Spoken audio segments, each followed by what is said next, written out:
আপোনাক মই টিআৰপি দিম, মই অনুষ্ঠান দিম, আপুনি বঙালীৰ ভৰিত ধৰিব নালাগে।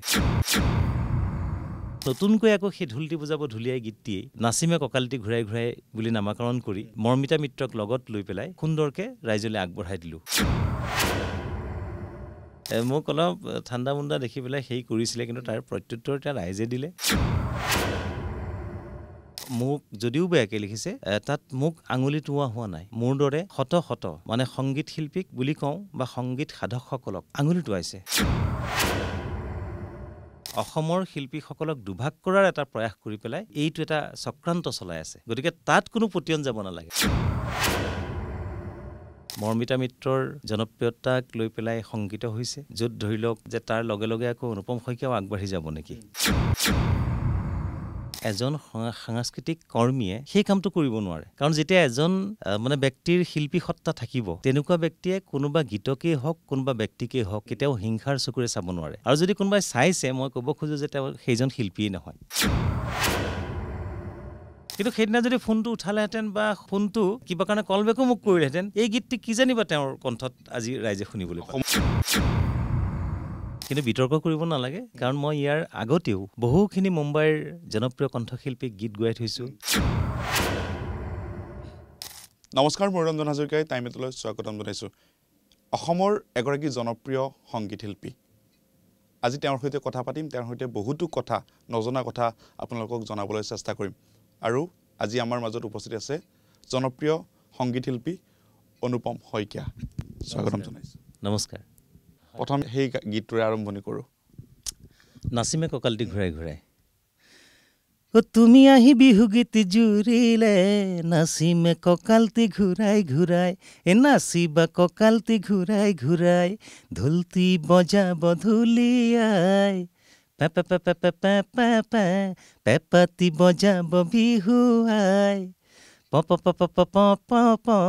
ঢোলটি বজাব ঢুলীয়াই, পেপাতি বজাব বিহুৱাই, তুমি আহি বিহু গীত জুৰিলে, নাচিমে কঁকালটি ঘূৰাই ঘূৰাই, নাচিবা কঁকালটি ঘূৰাই ঘূৰাই। সুন্দৰ হৈছে এই গীতটো। সকলোৱে চৰ্চা কৰিছে এই গীতটো, যিহেতু বংগ কন্যাৰ লগত এই গীতটো আপোনালোক দুয়োটাই কণ্ঠদান কৰা হৈছিলে। হয়, নাই, চৰ্চা কৰাটো খুব ভাল কথা, কিন্তু বিতৰ্ক কৰিব নালাগে, কাৰণ মই ইয়াৰ আগতেও বহুখিনি মুম্বাইৰ জনপ্ৰিয় কণ্ঠশিল্পীক গীত গোৱাই থৈছোঁ। চানে মোৰ গীত প্ৰথম গাইছে, অসমীয়া গীত। কে আজি আমাৰ মাজৰ পৰা নোহোৱা হ'ল, কেক প্ৰথম অসমীয়া গীত গোৱাইছোঁ। জাভেদ আলীক গোৱাইছোঁ, ফাল্গুনী পাঠকক গোৱাইছোঁ, মহালক্ষ্মী আয়াৰক গোৱাইছোঁ, সাধনা সৰগমক গোৱাইছোঁ, উদিত নাৰায়ণক গোৱাইছোঁ, কুমাৰ, মানে তেনেকৈ বহুখিনি। গতিকে মোৰ আচলতে মন বুলি এটা ছিৰিজ আছিলে, সেই ছিৰিজটো 1999 চনত আৰম্ভ কৰিছিলোঁ। গতিকে চান, সাধনা সৰগম এনেকৈ কৰি ধাৰাবাহিকভাৱে বহুতো শিল্পীক, মন, আকৌ মন, মোৰ মন, আশা ভৰা মন, মনৰ পদূলি, মন অনুপম, মৰম, মুকুতা, এনেধৰণৰ এই মন ছিৰিজটোত আচলতে বহুতো শিল্পীক গীত গোৱাইছোঁ। সেয়া বহুখিনি শিল্পী অসমৰ, বহুখিনি বাহিৰৰ। গতিকে আচলতে মই কণ্ঠ বিচাৰি যাওঁ, সেয়া নতুনেই হওক কিংবা পুৰণাই হওক, কিন্তু গীত এটা কৰিলে দুটা কথা চাবলগীয়া হয়। এটা হৈছে গ্ৰহণযোগ্যতা, যে মানুহ এজনে বা মোৰ শ্ৰোতা বা আজিৰ ক্ষেত্ৰত দৰ্শকৰ কথাটো আহি পৰিল, যেতিয়া ভিডিঅ'ত গীতবিলাক আজিকালি ভিডিঅ'ও কৰিবলগীয়া হয়। গতিকে গ্ৰহণযোগ্যতা, আচলতে গীতটোক ৰাইজৰ মাজলৈ আমি প্ৰত্যেকজন শ্ৰোতাই ভাল পাব পৰাকৈ কেনেকৈ আগবঢ়াই দিব পাৰোঁ। অকল কণ্ঠৰ ক্ষেত্ৰতে নহয়, তাত মিউজিক সজ্জাই হওক, তাত গীতৰ কথাই হওক, সুৰেই হওক, গোটেইখিনি সন্মিলিত হৈহে এটা গীত হয়। গতিকে তাত আমি কোনটো গীত কাক গোৱালে, কাৰ কণ্ঠত কৰিলে ভাল লাগিব, বা সেই গীতটিক আমি কেনেধৰণে আগুৱাই লৈ মানুহৰ মনৰ মাজত সুমুৱাই তুলিব পাৰিম। গতিকে এটা গীত আচলতে নিজৰ সন্তানৰ দৰে। গতিকে মই যেতিয়া এটা গীত কৰোঁ, তেতিয়া সেই গীতটি মোৰ কাৰণে এটা নুমলীয়া সন্তান। সেই সন্তানটিক মই সজাই পৰাই কোন স্কুলত পঢ়াম, তেওঁক ক'ত মই কোচিং কৰাম, ক'ত মই সংস্কৃতিৰ সাধনা কৰিবলৈ দিম, গতিকে ক'ত মই সাহিত্য শিকাম, বা কেনেকৈ কৰি এজন ভাল নাগৰিক কৰি নাগৰিকৰ লগত উঠা বহা কৰিব দিব পাৰিম। গতিকে সেই চিন্তাটো প্ৰত্যেকজন মিউজিক ডাইৰেক্টৰ বা প্ৰত্যেকজন চিনেমা কৰ্মীয়েই হওক, নাট্যকৰ্মীয়েই হওক বা সাহিত্যিকেই হওক, সকলোৰে নিজৰ যিটো তাৰমানে সৃষ্টি, সেই সৃষ্টিটো হৈছে এটি সন্তানৰ দৰে। গতিকে সেইটো ক্ষেত্ৰত মই কাক গোৱালে ভাল লাগিব, কেনেকৈ আগবঢ়াই লৈ যাম, সেইখিনি আমাৰ সম্পূৰ্ণ নিজা নিজা চিন্তা। আৰু সেই চিন্তাখিনিৰ মাজত যদি প্ৰকৃত শুদ্ধতা থাকে তেতিয়াহ'লে সেই বস্তুটোৱে প্ৰাণ পায়। আৰু আজিও তেনেকৈ নাচিমে কঁকালটি ঘূৰাই ঘূৰাই এই গীতটোৱে যদি প্ৰাণ পাইছে, ৰাইজে আঁকোৱালি লৈছে, কিয় লৈছে? তাত সকলো দিশৰ পৰা ভিডিঅ'গ্ৰাফিয়েই হওক বা তাত সংগীত সজ্জাই হওক, গীতৰ কথাই হওক, সুৰেই হওক, কণ্ঠই হওক, সকলোখিনি তাত এটা পেকেজ, ধুনীয়া পেকেজ এটা বিচাৰি পাইছে। আৰু সেই বস্তুটো মই নিজৰ সন্তানৰ দৰে লালন পালন কৰি সুন্দৰকৈ ৰাইজৰ মাজলৈ আগুৱাই দিব বিচাৰিছোঁ। গতিকে সেয়ে গোটেই আৰম্ভণি ক'ত হৈছিলে? গীতটো কেনেকৈ হৈছিলে আৰম্ভণি? গীতটিৰ আৰম্ভণি গীতটিৰ আৰম্ভণি মানে আচলতে এইটো 2000 চনত মই এই গীতটি আকৌ মন কেছেটটিত মুম্বাইৰ ফাল্গুনী পাঠকক গোৱাইছিলোঁ, ঢোলটি বজাব ঢুলীয়াই। তাৰে লিৰিক্সটো বেলেগ কৰি ফাগুনে দেহাতী নচুৱাই, তেনেকৈ বুলি সেই গীতটি চানক গোৱাইছিলোঁ, ছেম ট্ৰেকত, দুটা বেলেগ বেলেগ গীত। 2025 বৰ্ষৰ মোৰ প্ৰথমটো গীত হৈছে অ' মৰমজান। অ' মৰমজান কৰিলোঁ, ৰাইজলৈ আগবঢ়াই দিলোঁ, ৰাইজে বৰ সঁহাৰি দিলে। গতিকে আকৌ এটা গীত কৰাৰ যেতিয়া প্ৰয়াস কৰিলোঁ, ভাবিলোঁ যে 2025 বৰ্ষত 25 বছৰীয়া উদযাপন কৰোঁ, এটা গীতৰ ৰূপালী জয়ন্তী উদযাপন কৰোঁ। তাৰমানে ধৰি লওক মানুহৰ বিবাহৰ ক্ষেত্ৰত হওক, জন্মৰ ক্ষেত্ৰত হওক বা অনুষ্ঠান প্ৰতিষ্ঠানৰ ৰূপালী জয়ন্তী উদযাপন কৰা হয়, কিন্তু এটা গীতৰ ক্ষেত্ৰত সেইটো দেখা নাযায়। গতিকে অকণমান ব্যতিক্ৰমীভাৱে ভাবিলোঁ যে 2025 বৰ্ষত 25 বছৰ হোৱা এটা গীত ৰাইজলৈ আগবঢ়াই দিওঁ। গতিকে নতুনকৈ আকৌ সেই ঢোলটি বজাব ঢুলীয়াই গীতটিয়েই নাচিমে কঁকালটি ঘূৰাই ঘূৰাই বুলি নামাকৰণ কৰি মৰ্মিতা মিত্ৰক লগত লৈ পেলাই সুন্দৰকৈ ৰাইজলৈ আগবঢ়াই দিলোঁ। আৰু এইখিনি ক্ষেত্ৰত আচলতে মৰ্মিতাৰ আগতেও গীতটি মই গোৱাৰ ক্ষেত্ৰত আচলতে মই খুব আশা কৰিছিলোঁ এটা মুম্বাইৰ যিটো টোন, তাৰমানে বলিউডি টোন এটা মোক লাগে লগত। কাৰণ মই আৰু আমাৰ গাই থকা সকলৰ ভিতৰতে যদি কোনোবা এগৰাকী হয়, তেতিয়াহ'লে আকৌ হয়তো টেষ্টটো যেন একেই হৈ আছে, কাজিৰঙা বৰ ধুনীয়া শুনাৰ নিচিনাই লাগিব পাৰে। গতিকে তেনেকুৱা এটা অনুভৱ কৰি পেলাই যে বলিউডৰ এটা ট'ন হ'লে, মোৰ বলিউডি ট'ন এটা থাকিলে ভাল লাগিব, তেনেকৈ ধৰণেই কথাটো ভাবিলোঁ। ভবাৰ পাছত বাৰু সেইটো ক্ষেত্ৰত যিহেতু ব্যয়বহুল হৈ যায়গৈ বহুত, মুম্বাইত কথা বতৰা পতাৰ পাছতো সেই কথাটো সামৰি থৈ পেলাই আমাৰ অৱশ্যে অসমৰে মোৰ লগত নোগোৱা এগৰাকী কণ্ঠশিল্পীক গোৱাবৰ কাৰণেও তেওঁলৈ ফোন কৰিছিলোঁ, মই বিচাৰিছিলোঁ বোলো এতিয়া যিহেতু মুম্বাইটো কৰিব পৰা নাযাব, ফাইনেন্সিয়েলি ইমান মানে শক্তিশালী নহয় মই, গতিকে অসমৰে এগৰাকী কণ্ঠশিল্পীক গোৱাওঁ, জনপ্ৰিয়তাও থাকিব লাগিব আৰু প্লাছ গীতটো ভালো গাব লাগিব আৰু গীতটো ৰাইজৰ মাজলৈ আগবঢ়াই লৈ যাব লাগিব। গতিকে মইতো আৰু ধৰক এনেৰে যে সন্তানেটিক জন্ম দি অকল ঘৰৰ ভিতৰতে ভৰাই থ'ম বুলিতো কেতিয়াও ভাবি নথওঁ নহয়। কোন পিতৃ মাতৃয়ে ভাবিব? লালন পালন কৰি তাক ৰাইজৰ মাজলৈ কেনেকৈ গণতান্ত্ৰিক অধিকাৰ সাব্যস্ত কৰি কেনেকৈ তেওঁক মই আগুৱাই নিব পাৰোঁ, ৰাইজৰ লগত উঠা বহা কৰিব পাৰে, সেইখিনি কথা চিন্তা কৰিম। গতিকে সেয়েহে এগৰাকী জনপ্ৰিয় কণ্ঠশিল্পীক মই ফোনো কৰিছিলোঁ। ফোন কৰাৰ পাছত তেওঁ ফোনটো নুঠালে। তাৰপিছত আকৌ ভাবিলোঁ এই নাম্বাৰটো কিজানি ছেভ নাই, মোৰ অল্টাৰনেট নাম্বাৰ যিটো আছিলে সেইটো দি ফোন কৰিলোঁ। ফোন কৰাৰ পাছত তেওঁ সেইটোত নুঠালে, ভাবিলোঁ বাথৰুমত থাকিব পাৰে, হয়তো কিবা অন্য ব্যস্ততাত থাকিব পাৰে, কিবা অনুষ্ঠান প্ৰতিষ্ঠানত থাকিব পাৰে, তেনেকৈ ভাবিলোঁ কল বেক আহিব চাগে। কলটো নকৰিলে, নকৰোঁতে অকণমান মনটো নিজকে যে আজিকালি আমাক আচলতে খুব কম গুৰুত্ব দিয়ে নেকি জনপ্ৰিয় হোৱাৰ পাছত। এনেকুৱা জানে নাই? ভালকৈ জানে, খুব ভালকৈ জানে। কৰিছে আপোনাৰ লগত? নাই কৰাৰ কাৰণে তেওঁৰ লগত কৰিব বিচাৰিছিলোঁ। অৱশ্যে মই কৰা নাই, মই মোৰ যোগেদি মই মোৰ বন্ধু দাদা কৃষ্ণমণি নাথ, অসমৰ এজন জনপ্ৰিয় কণ্ঠশিল্পী, গতিকে তেওঁৰ এটি গীতত গাবৰ কাৰণে এগৰাকী মহিলা কণ্ঠশিল্পী বিচাৰোঁতে মই তেওঁৰ নামটো কৈছিলোঁ আৰু তেওঁ ক'লে যে মোৰ লগত যোগাযোগ নাছিলে। যোগাযোগ একো নাইকিয়া, মানে মোৰ লগত ভাল, মই কথা বতৰা পাতি তোমাক জনাই আছোঁ। তেনেকৈ কথা বতৰা পাতি সেই গীতটিত তেওঁকেই গোৱাবলৈ ক'লোঁ মই, বা গাইছোঁ। তাৰপিছত মোৰ ক্ষেত্ৰত তেনেকুৱা হ'ল মানে, কিন্তু তেওঁৰ প্ৰতি মোৰ কোনো বেয়া ভাবো নাই, মই ভাবিও থকা নাই সেইটো কথা। কিন্তু সেইদিনা যদি ফোনটো উঠালেহেঁতেন বা ফোনটো কিবা কাৰণে কল বেকো মোক কৰিলেহেঁতেন, এই গীতটি কিজানিবা তেওঁৰ কণ্ঠত আজি ৰাইজে শুনিবলৈ পালে। অসমৰ শিল্পীয়ে পালেহেঁতেন। অসমৰ শিল্পীয়ে পালেহেঁতেন মানে সেইটো শুনিবলৈ বেয়া হ'ব, কাৰণ অসমৰ শিল্পীকতো মই ইমান গীত গোৱাইছোঁ, বহু শিল্পী, কোননো বাকী আছে বাৰু। গতিকে তাৰ মাজৰে মই এগৰাকী কণ্ঠশিল্পী, গতিকে তেওঁক মই গোৱা নাছিলোঁ, কিন্তু তেওঁৰ কণ্ঠও মই ভাল পাওঁ বা গায়কী ভাল পাওঁ, বেয়া নাপাওঁ, গতিকে জনপ্ৰিয়তাও আছে। গতিকে তেওঁ ফোনটো ৰিচিভ নকৰিলে। ৰিচিভ নকৰাৰ কাৰণে মই বোলো ঠিকে আছে, আমাক আজিকালি খুব বেছি এটা গুৰুত্ব নিদিয়ে আচলতে, পুৰণি হৈছোঁ, গতিকে আজি ছাপ'জ মোক দীপেন বৰুৱাই বা নমিতা ভট্টাচাৰ্য বাইদেৱে হওক পুলক বেনাৰ্জীয়ে হওক তেনেকুৱা জাতীয় ব্যক্তিসকলে যেতিয়া ফোন কৰে কিবা কাৰণত মই উঠাব নোৱাৰিবও পাৰোঁ কিন্তু আজিকালি ট্ৰু কলাৰটোও থাকেতো কলটোত গম পায় গতিকে এটলিষ্ট কল বেকটোতো কৰিম যে কিয় ফোন কৰিছিলে দাদা বা কিয় ফোন কৰিছিলে বাইদেউ শান্তা বাইদেৱে যদি চব ফোন কৰে গতিকে তেওঁ ফোনটো নকৰাৰ পাছত মই বোলো নাই ইম্পৰ্টেঞ্চটো দিয়া নাই তেনেকৈ আৰু মনটোতে অকণমান বেয়াও লাগিল তেওঁক মই বেয়া পাই থকা নাই কিবা কাৰণত গম নাপাবও পাৰে কিন্তু মোৰ মানে সঁচা কথাটো কৈছোঁ গতিকে তাৰপিছত মই গীতটি ভাবিলোঁ যে কি কৰা যায় তেনেকুৱাতে সেই মৰ্মিতা মিত্ৰৰ কণ্ঠটো শুনা পালোঁ কোনোবা এটা ব্যক্তিগত চেনেলত মই আচলতে বেলেগ অনুষ্ঠানবিলাক চাই থকা খুব কম হয়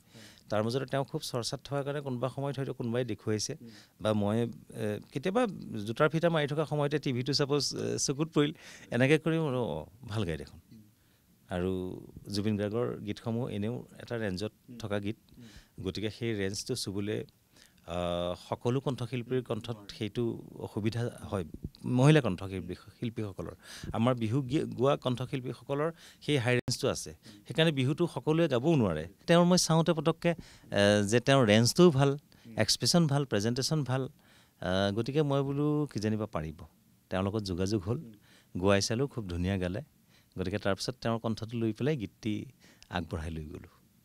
আৰু আজি ৰাইজে আঁকোৱালি লৈছে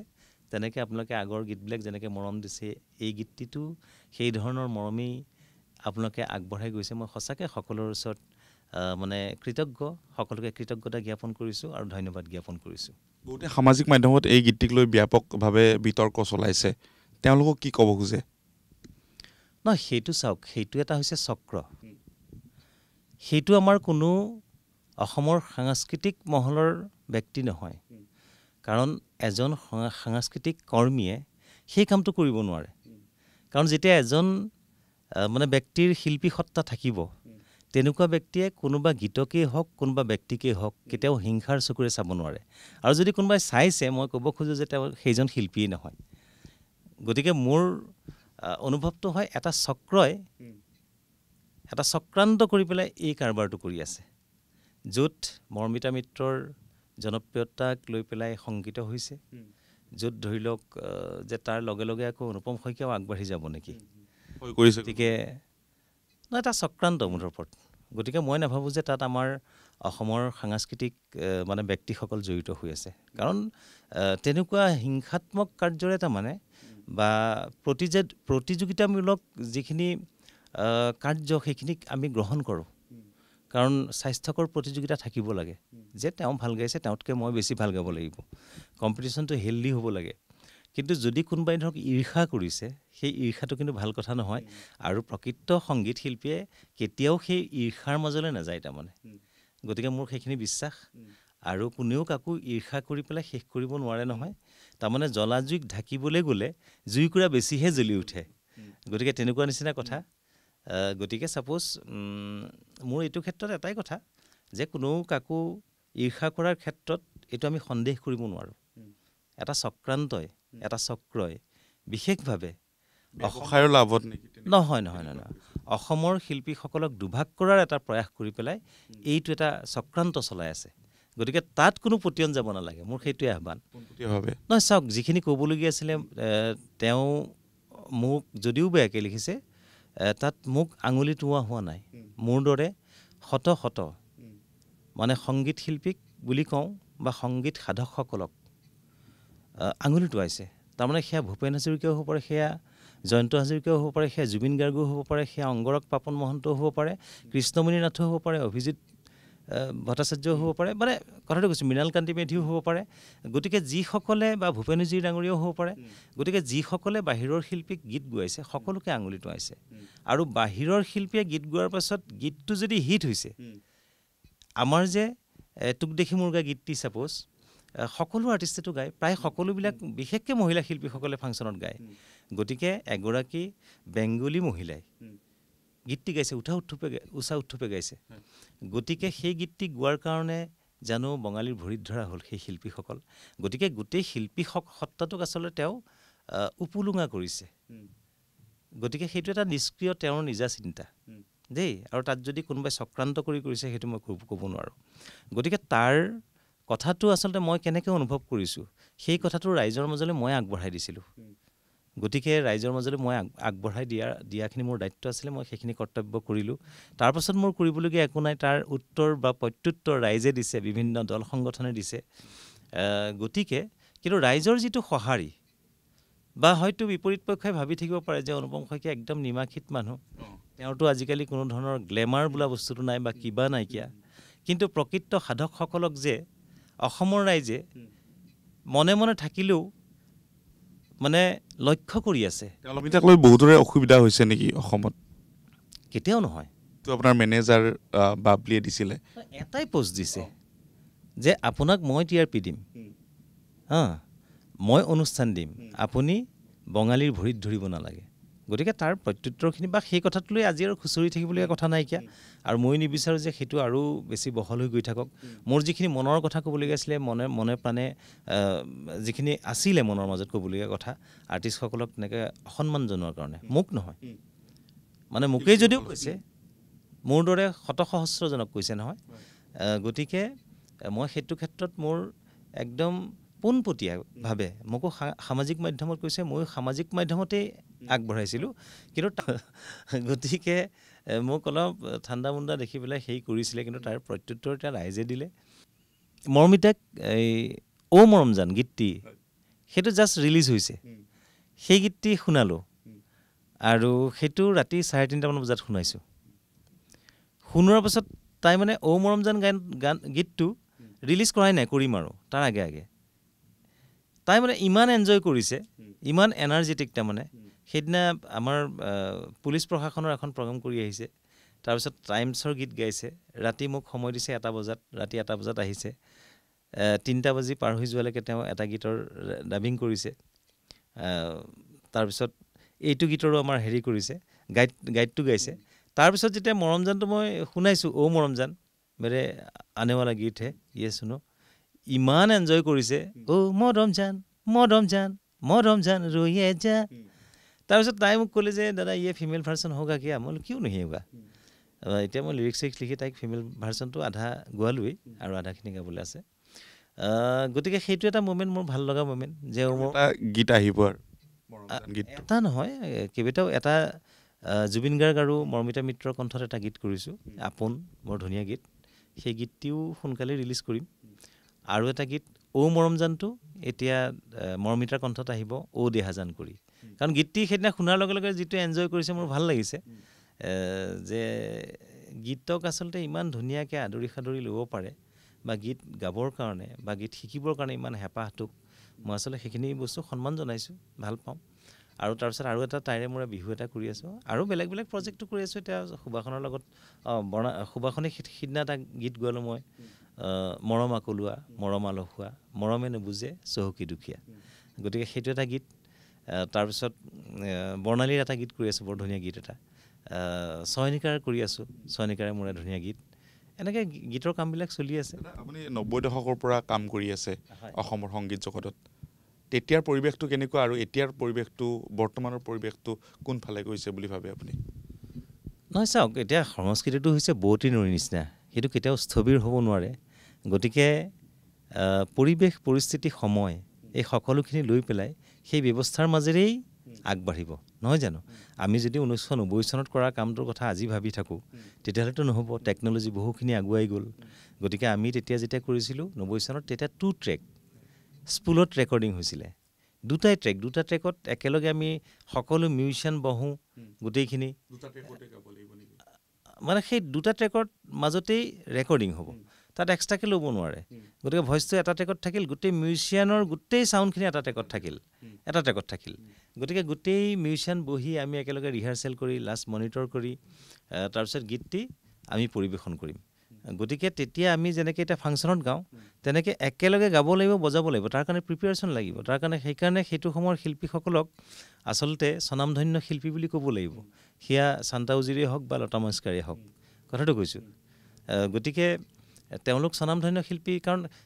2 ট্ৰেকত গীত গোৱাটো ইমান সহজ নহয় আজিৰ নিচিনা আৰু দুবাৰ কৰাৰ সুবিধা নাথাকে সুযোগ নাথাকে গতিকে সেই সময়বিলাক পাই আহিছোঁ একেলগে মিউজিচিয়ান সকলো বহি আৰু একেলগে বেলেঞ্চ কৰি ক'ৰবাত যদি চাবি এটাৰো চাউণ্ড এটা খিচিককৈ ওলাই যায় আকৌ কাট প্ৰথমৰ পৰা কৰিব লাগিব গতিকে সেই সময়ত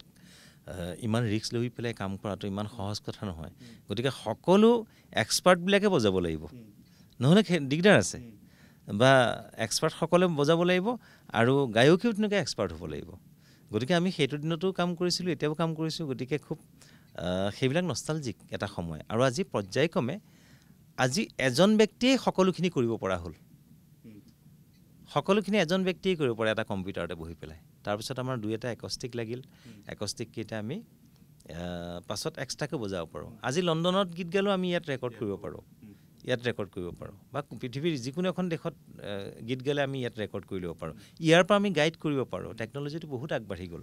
গতিকে বহু আগবাঢ়ি গৈছে যদিও এতিয়াও অটো টিউনত বহু কণ্ঠশিল্পীয়ে গীত পৰিৱেশন কৰে তেওঁলোকে জনপ্ৰিয়তাও লাভ কৰিছে এই ক্ষেত্ৰত কি ক'ব বিচাৰিব নহয় এই কনচেপ্টটো আচলতে ভুল কনচেপ্ট যিসকলে বেসুৰা গায় যোনে সুৰত গায় ইয়াত অটো টিউনৰ কথাটো নাহে কিয় নাহে জানে তাৰমানে আমাৰ টিউনবিলাক ছাপ'জ 144 মেজাৰত থাকিব গম পাইছে ইলেক্ট্ৰনিক যিবিলাক টিউন আছে সেইবিলাক চব 144 থাকিব গতিকে কথাটো হৈছে কি এতিয়া যেতিয়া আমি ইনষ্ট্ৰুমেণ্টসমূহ ছফ্টৱেৰ যোগেদি ব্যৱহাৰ কৰোঁ আগতে ছাপ'জ চেটাৰ লাইভ বাজিছিলে গিটাৰ লাইভ বাজিছিলে হয় নহয় বা দুটোৰাখন বা ডোংৰাখন লাইভ বাজিছিলে ছেক্সফোনটো লাইভ বাজিছিলে গতিকে তেতিয়া কথাটো হৈছে কি যে সকলোবিলাক বস্তু বজাওঁতে নিজ হাতেৰে বজাওঁতে বা অকণমান ছাপ'জ সুৰৰ অকণমান খেলি মেলি থাকে আৰু তাৰ লগত কণ্ঠটো পৰি গ'ল কণ্ঠটো যদি অকণমান ইফাল সিফাল সুৰৰ হেৰি আছে সেই মিউজিকখিনিয়ে টানি লৈ গুচি যায় গতিকে সেই বেসুৰাটো তাত ওলাই নপৰে মানে সকলোবিলাকে অকণ বেসুৰা থাকিব পাৰে কথাটো গম পাইছে ছাপ'জ একৰ্ডিয়ন বাঢ়িছে বা ঢোলক তাবলা বাঢ়িছে বজাই থাকোঁতে টিউনটো অকণমান কমি গৈছে বা বাঢ়ি গৈছে গতিকে তেতিয়া আমি অনুভৱ কৰিবলগীয়া হোৱা নাছিলে তেতিয়া অটো টিউনৰ কথাটো নাছিলে তাৰমানে বা নাছিলেও তেতিয়া অনুভৱ কৰিবলগীয়া কথাও নাছিলে কিন্তু আজিকালি প্ৰত্যেকটো প্ৰায় ইনষ্ট্ৰুমেণ্টেই তাৰমানে আজিকালি ইলেক্ট্ৰনিক হৈ গ'ল আমি সেইটো ছফ্টৱেৰহে ইউজ কৰোঁ গতিকে ছফ্টৱেৰবিলাকতো একদম ফুল পাৰফেক্ট বাজেতো পাৰফেক্ট টোনত বাজিব পাৰফেক্ট টোনত যেতিয়া বাজিব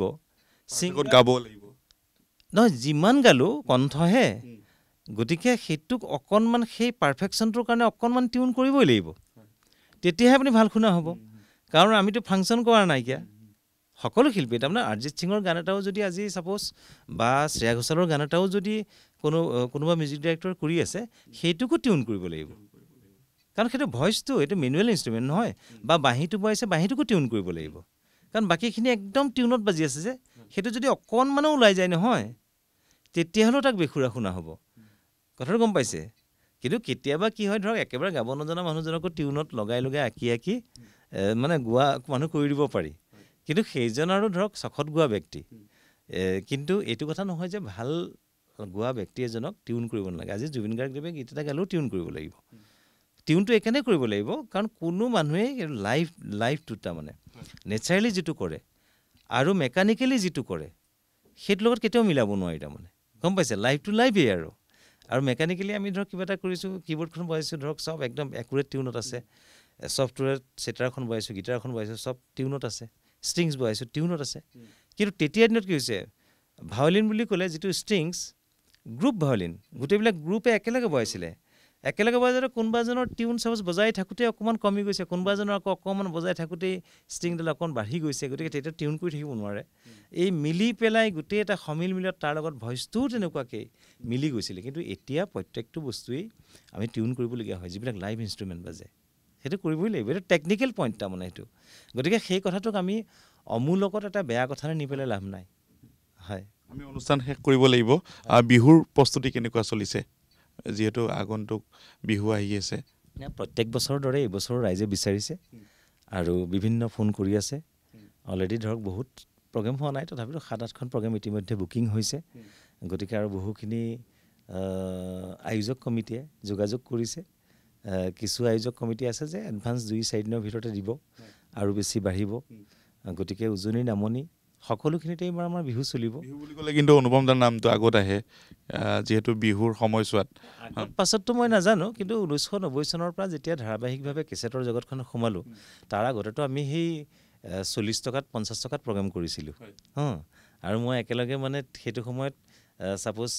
গীত গাবলৈ যাওঁ, নিজৰ চবকে সকলোকে পইচা পাতি দি ছাপ'জ নিজৰ কাৰণে 7 টকা 8 টকা 9 টকা 10 টকা বাচে সেই 50-60 টকাৰ পৰা। আকৌ মই বেলেগ বেলেগ আৰ্টিষ্টৰ লগত বজাওঁ, বাকীখিনি আৰ্টিষ্ট, আৰু মোকে অকল নামাতে নহয়, বাকীখিনি আমাৰ স্থানীয় আৰ্টিষ্টৰ লগত বজাওঁ। কাৰোবাৰ লগত বাঁহী বজাওঁ, কাৰোবাৰ লগত হাৰমনিয়াম বজাওঁ, কাৰোবাৰ লগত ঢোলক বজাওঁ, কেতিয়াবা কাৰোবাৰ লগত তাবলা বজাওঁ। গতিকে আৰু 4জনৰ লগত বজালে আকৌ 5 টকাকৈ ছাপ'জ 20 টকা পালোঁ। গতিকে নিজৰ গান গোৱা পইচাও 10 টকা থাকিল। গতিকে সেই বিচে ধৰে 30 টকা লৈ পেলাই ঘৰলৈ আহোঁ। গতিকে সেইটো দিনৰ পৰা অনুষ্ঠান কৰিছোঁ। তেতিয়াৰ পৰা আঞ্চলিকভাৱে বিচাৰিছিলে। তাৰপিছত যেতিয়া কেছেটৰ জগতখনলৈ আহিলোঁ বা অল ইণ্ডিয়া ৰেডিঅ'ৰ এপ্ৰুভ আৰ্টিষ্ট হ'লোঁ, তাৰপিছত সেইখিনি সময় অতিবাহিত কৰাৰ পাছত আৰু ৰাইজে যেতিয়া কেছেটৰ মাজত পাই পেলাই আপোনভাৱে ল'লে,